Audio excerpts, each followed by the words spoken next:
Hey guys, happy nearly weekend. Welcome back to the Lovin Dubai show. Our top story today, football season is here, and with that, Dubai police are curbing hooliganism in sports by announcing hefty fines. And then we spoke about toxic workplaces.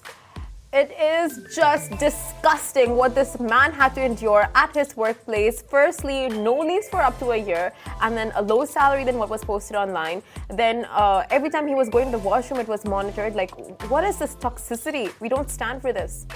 Welcome to tricky workplace environments. However, there's also information as to if you're going through something like that, how you can report it. We talked about the cat that's going viral for crossing the road. Yes, we did. It is Friday. And also what's coming up to mark your calendar to make it a fun end of August. Sundance DXB Volume 3 is coming. Good morning, Dubai. Happy Friday. Welcome back to the Lovin Dubai show, where we go through the top trending stories that everyone across the country is talking about. Our top story today, football season is here and Dubai police are curbing out any signs of hooliganism before the season even begins. We'll also be talking about a Dubai resident who shared his toxic workplace experience where his personal privacy was violated. Are you an EDM fan? Because Sundance Volume 3 is coming soon. We're going to talk about that later. And then, finally, we'll be talking about a video of a cat crossing the road that's gone viral. Cats, viral videos, roads. What's not to love? It's not to love. That's why it's got thousands and thousands and thousands of views and it's clogging up your feed. But before we get into all of that, quick question. Can you remember, what did you want to be when you were growing up, when you were a kid? What was the dream? What was the big dream? And also, are you living it? I wanted to be... What did you want to be? I'll tell you, I wanted to grow up to be Scarlett Johansson in that movie where she can... Lucy. I wanted to grow up to be Lucy, where she can move stuff with her brain and, like, you know, just have everything come to her, control minds. That's what I wanted. Did you try it? Because I remember watching Matilda and I was there like this for years. Yes! I tried. I really did practice. Like, so that's what you wanted to be? A Matilda. I wanted to grow up to be a Matilda. Interesting. How's that going? We're getting there. We're getting there. What about you? What did you want to grow up to? So I wanted to be a doctor, but I think it's because I was the youngest of 6 kids and my mum wanted every single child to be a doctor. And as it trickled down the line, I think she was like subliminal messaging me from the ages of 3, 4, like, oh, you want to be a doctor, Casey? So I was like, yeah, I want to be a doctor. And then she's like, Casey wants to be a doctor. Everyone Casey wants to be a doctor. Yeah, I want to be a doctor. And then obviously reality hit, you know. So is anyone a doctor in your family? No. Oh my God, your mother. No professions. Like, you know, it's like doctor, dentist, engineer, architect, engineer, teacher, nurse. And none of us hit the professions. And by the age of 11, 12, the reality that Casey probably wasn't going to be a doctor sunk in. What about you guys watching this show? I feel like everyone has phases growing up, right? Like you grow up wanting to be a princess and then you get into something more realistic and you're like, I want to be a pilot, then you want to be a lawyer, then you want to be like, you know, it just keeps changing your professions depending on like where you are in life. And you realize like, okay, actually I'm smart in this. But it's the young dreams that are sweet. So it's funny that you say princess because Fatima Meow on Threads, she said she wanted to be a Disney princess. So many people said pilot, and I get it. You know, the amount of boys who've grown up wanting to be footballers, basketballers, cricketers. I think sports is a big thing for guys. For us, most of us, it's princesses. Oh, no, I never thought I wanted to be a princess. No?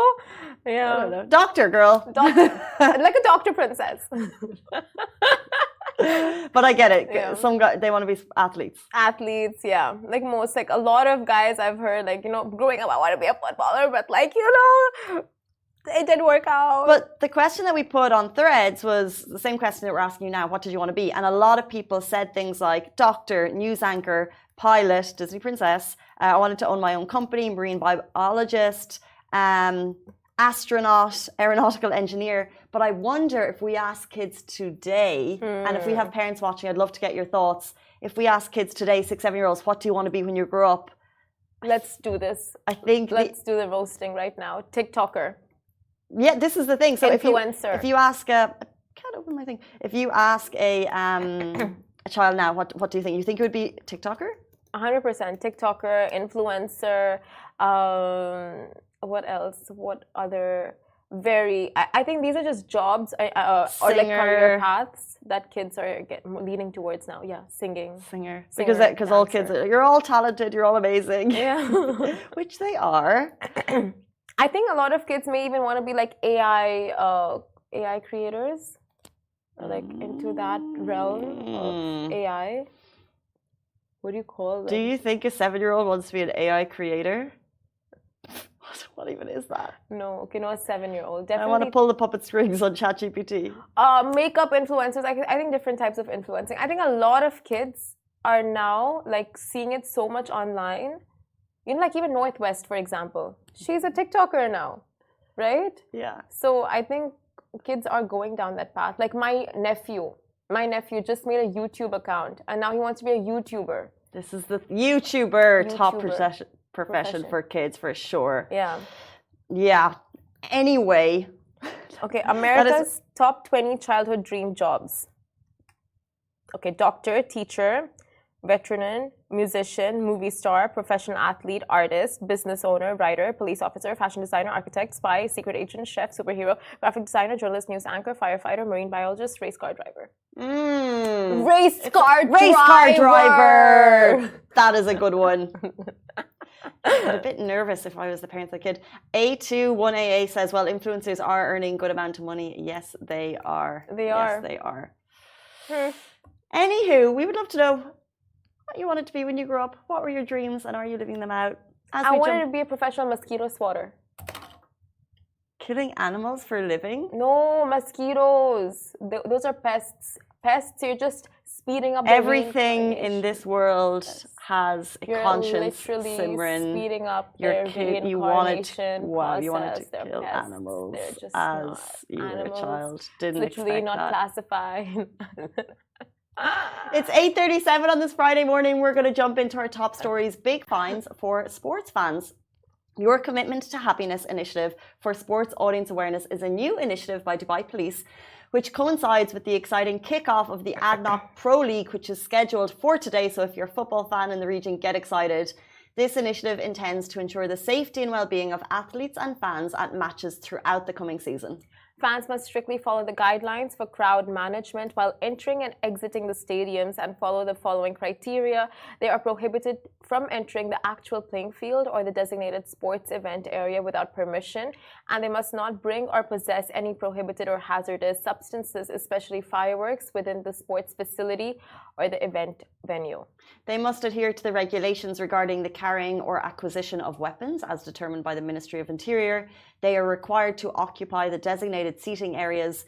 Disregarding those rules and you could face imprisonment for a minimum of 1 month and a maximum of 3 months with a fine of at least 5,000 dirham and not exceeding 30,000 dirham or either penalty.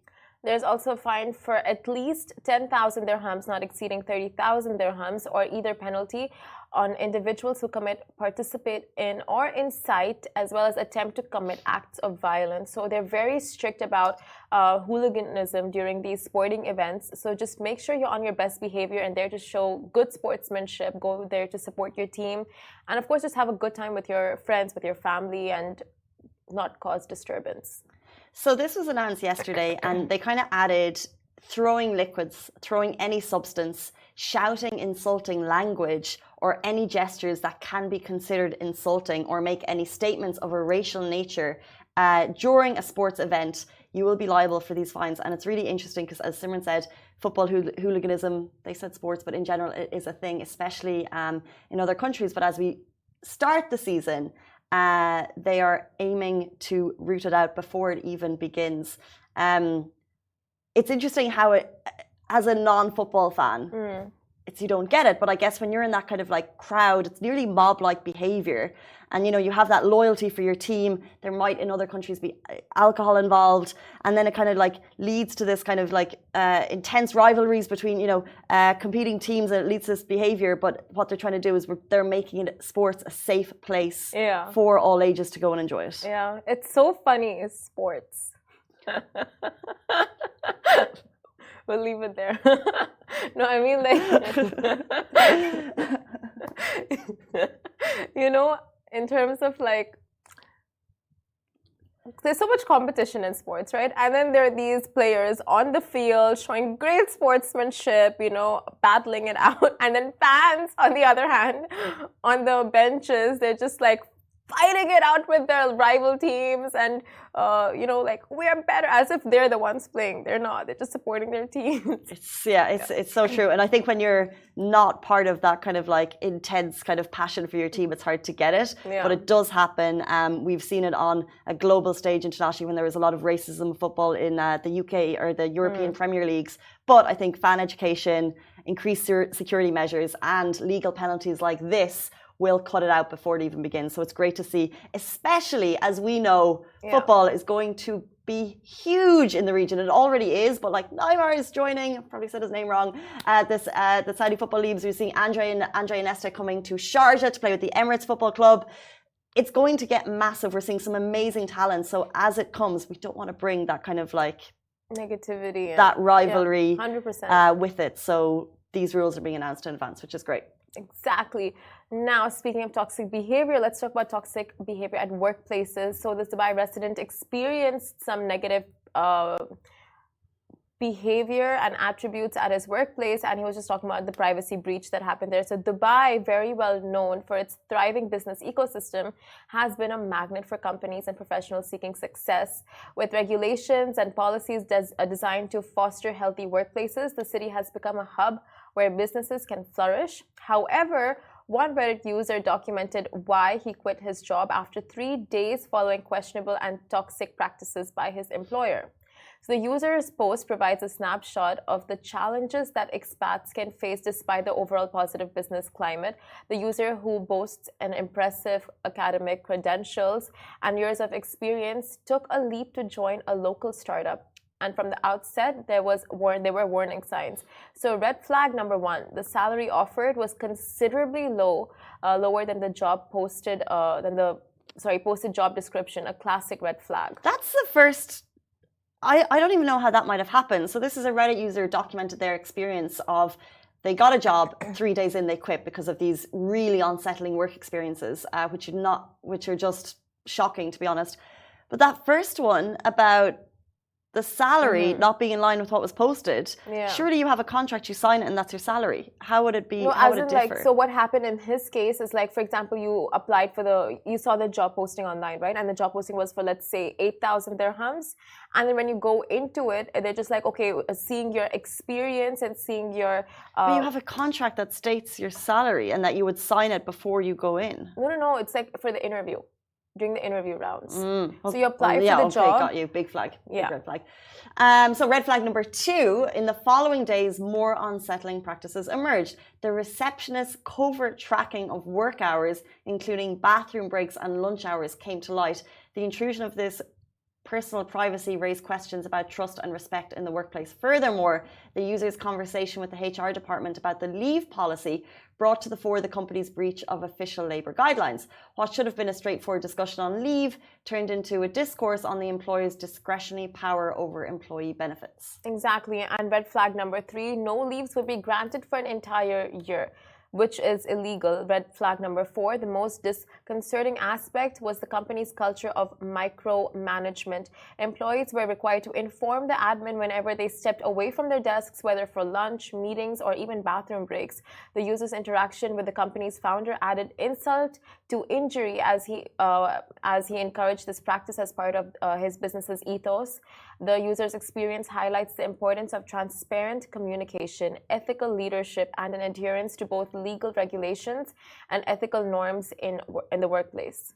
So as we were saying, this is in terms of what is okay, and in response to such situations, the Ministry of Human Resources and Emiratization offers a platform for both employees and employers to voice their concerns and lodge complaints. So if something like this is happening in workplace, the MOHRE official website and mobile app provide resources for addressing workplace-related issues, labour disputes, and also salary concerns. If you have an issue with your employer and it's difficult to take it up there, you can do it via the MOHRE website. Exactly. So, I mean, it really breaks your heart when you hear of stories like this and people enduring these kind of practices at work. And like he left after 3 days, but then there are employees who are staying, and you don't know their circumstances for them to, not take the step for leaving.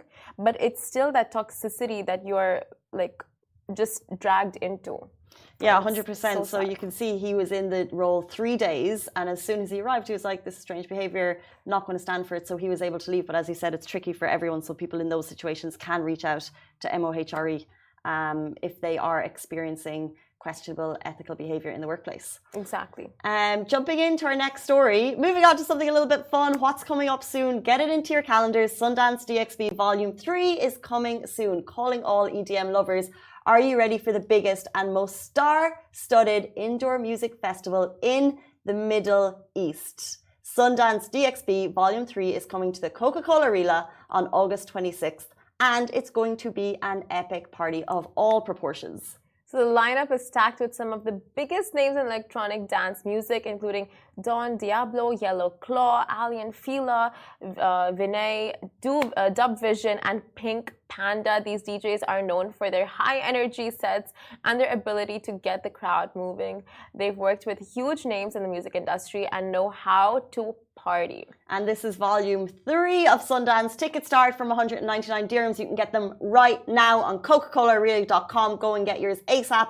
The event is going to be indoors, so you can party all night long without having to worry about the heat. There's going to be food and beverages on the night. It's all about fun and inclusivity. And can we please say thank you for Sundance for coming, because all summer long in Dubai it's hot. And we get, I don't know about you, but you get FOMO. Yes. Glastonbury, Sea Sessions, some like Tomorrowland, all of the great biggies happening in European countries that we don't get to experience here.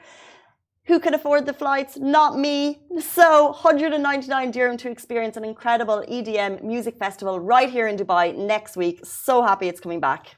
Get involved. Yes, you say it. You know? Literally, I was thinking the exact same thing while we were telling people of this event that's happening. It's like all month long, you're just like, well, there's nothing happening in the city. There's nothing happening. There's nothing happening. There's nothing happening. Now there is something to look forward to. And it's just going to be like this nice, like, you can just let your hair down, let loose, let your hair down, guys. Yes. It's just good fun. It's just good, plain fun. It is the start of silly season, and as we said, big names coming. Don Diablo is going to be amazing, Yellow Claw, and so many more. So get those tickets right now on coca-colaarena.com. Speaking of silly season, what's going viral today? A video of a cat crossing the road. So picture this. Let's talk about a cat crossing a road. So picture this, guys. A cute, furry, 4-legged animal is crossing the road. And we're talking about a cat, legally. Yes, an 11-second video is grabbing eyeballs on your Instagram feed. Instagram user Shiraf Kutub captured footage of a cat crossing the road in the UAE using the pedestrian crosswalk. The cat is abiding by the law, and people are loving it because doing more than humans might do in some occasions. In the video, you can see the cat patiently waiting on the sidewalk for the car to stop. Once the car stops, the driver says, "Tafadali." Tafadali? Tafadal. Tafadali. That should be Arabic phrase of the day. Tafadali, meaning go ahead. And the cat makes its way across the road. You can see the cat crossing the road using the pedestrian crossroads. It's like, how does it know? And obviously the comments on this video are giving. So Priya Thapa 760 stated, cats here are advanced today. No cat used elevator along with me to go on another floor. I was shocked.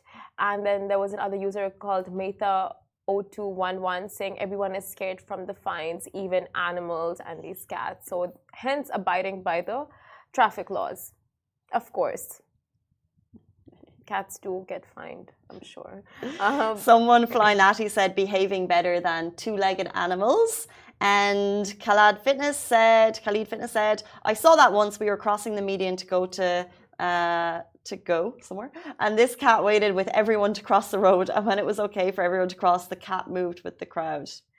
That's what really shows how intelligent these animals are. Like, they see the behavior and they kind of just like imitate the behavior, and they stick with the crowd, and they know there's no danger where there's a flock of people, a herd of. It's just amazing. Animals are so smart, so intelligent. But or else maybe it's the cars coming, the oncoming traffic, and they're smart enough to know that like this fast-moving object is not going to stop for me, because everyone's going to have that instinct of like quick. I'm going like big, small, fast, slow. You know, and then you obviously see the silly doggos like. Yeah, I was just gonna say, my dog has no sense. My dog has absolutely no sense. He'll see a fast car, slow car, medium car. He will still run across the road. Like they learn. Some of them learn if they're out in the streets enough. They learn. Maybe, yeah, I'm sure. Are cats meant to be more intelligent than dogs? No, I doubt that. It depends on the breed, I feel. Because if you compare a golden retriever to a Persian cat. Yeah, but interesting. Cats are generally considered smarter than dogs just because of their more independent nature and their ability to solve problems on their own. But dogs are more trainable and they're able to learn a wide variety of tricks and even perform jobs such like search and rescue. So my dog, Cocker Spaniel, not the smartest. However, she was so used to walking the roads with my mum, for example, that she like once the cars would come, that she would sit with mum and stand while the car, because she would just learn that after so much habit. But was she thinking for herself apart from food and going outside a bit? Not so much. Not so much for Riley. But I'll tell you, dogs are smarter. Well, we've just read that cats are considered smarter. That's in the perception. But no, they're independent. You're not going to train a cat because they're smart enough to say, hey, I'm not going to do your tricks, human. But they can solve their own problems. Apparently. Cats. But dogs are more trainable. You know when animals do tricks, it's actually the cutest thing in the world. Like the cutest thing when they like, you go like, boom, and they just play dead. Or like, I don't know, like I've never seen that trick before. It's so cute. It's so the cutest thing is when there's like an older dog and a young puppy, and the young puppy brings the older dog for the walk by holding its lead with its teeth. That's the cutest thing. That's quite a rare trick, but I love that. Now, my dog, when we had like a couple growing up, the young one would always be excited for the walk, would pick up the lead and go. Anyway, it's 8:52, and I know so many of you watching the show today were watching yesterday, and everyone is asking, Casey, did you get someone to take your bed? Did you? Yes. You got someone to buy your bed? I gave it for free because I said if you can get someone to come right now and take it, you can have it for free. Thank you, Jen. She Jen? And you know what was really sweet? So she took it, she got guys to come, and then later on she sent me a picture and she had like the whole bed made up, and she was like, thank you so much. I was like, yeah, it's going to good use. Love that. That is cute. I mean, that's sweet that you gave it away for free. I want to see pictures of it. I'm so jealous. I wanted that bed. I didn't even see what bed it was. It was on Dubizzle and Facebook Marketplace, along with more items of mine if anyone's willing to purchase. Not going for free, but you know, 200 euro for some bar stools. What else are you selling? Bar stools for $250. I'm giving 2 for free, and then 2 are going for $250. We're going to go for 200. So if you offer 200, you'll get it. But I've noticed that people lowball. On the 2 free ones, that is not even on the table. That is not even on the table. If you're going to offer over Simran's free offer. You know what people do? There's no loyalty in this offer. You know what people There's no loyalty do? in this relationship. You know what people do? They always lowball. It doesn't matter what price you put it on. I've sold about 6 things to 6 different people, and they'll come in and they'll say 100 dirham less. I'm like, we've agreed. Yeah. We've had an agreement, and now you're in my house. I know. Trying to lowball me. It's common practice. So common. They're sitting there. Let's say it's 500 dirham. Yeah. Holding 500 dirham and saying, can you do it for 400? I'm like, why are you here? And then I obviously, you're in my house, it's a lady, I don't know. So you do give it for 400? I've had arguments. Sometimes yes, sometimes no. It depends on the mood. See, that's what ask and thou shalt receive. So always just I actually only accepted the 100.